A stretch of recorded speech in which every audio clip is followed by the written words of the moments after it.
حماد نے بیان کیا کہ ایوب سختیانی کے سامنے ابو قلابہ کی لکھی ہوئی احادیث پڑھی گئیں۔ ان میں وہ احادیث بھی تھیں جنہیں ایوب نے ابو قلابہ سے بیان کیا تھا، اور وہ بھی تھیں جو ان کے سامنے پڑھ کر سنائی گئی تھیں۔ ان لکھی ہوئی احادیث کے ذخیرے میں انس رضی اللہ عنہ کی یہ حدیث بھی تھی کہ ابو طلحہ اور انس بن نضر نے انس رضی اللہ عنہم کو داغ لگا کر ان کا علاج کیا تھا، یا ابو طلحہ رضی اللہ عنہ نے ان کو خود اپنے ہاتھ سے داغا تھا۔ اور عباد بن منصور نے بیان کیا، ان سے ایوب نے، ان سے ابو قلابہ نے، اور ان سے انس بن مالک رضی اللہ عنہ نے بیان کیا کہ رسول اللہ صلی اللہ علیہ وسلم نے قبیلہ انصار کے بعض گھرانوں کو زہریلے جانوروں کے کاٹنے اور کان کی تکلیف میں جھاڑنے کی اجازت دی تھی۔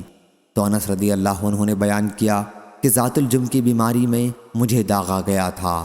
رسول اللہ صلی اللہ علیہ وسلم کی زندگی میں، اور اس وقت ابو طلحہ، انس بن نضر اور زید بن ثابت رضی اللہ عنہم موجود تھے، اور ابو طلحہ رضی اللہ عنہ نے مجھے داغا تھا۔ صحیح بخاری حدیث نمبر 5719، 5720، 5721۔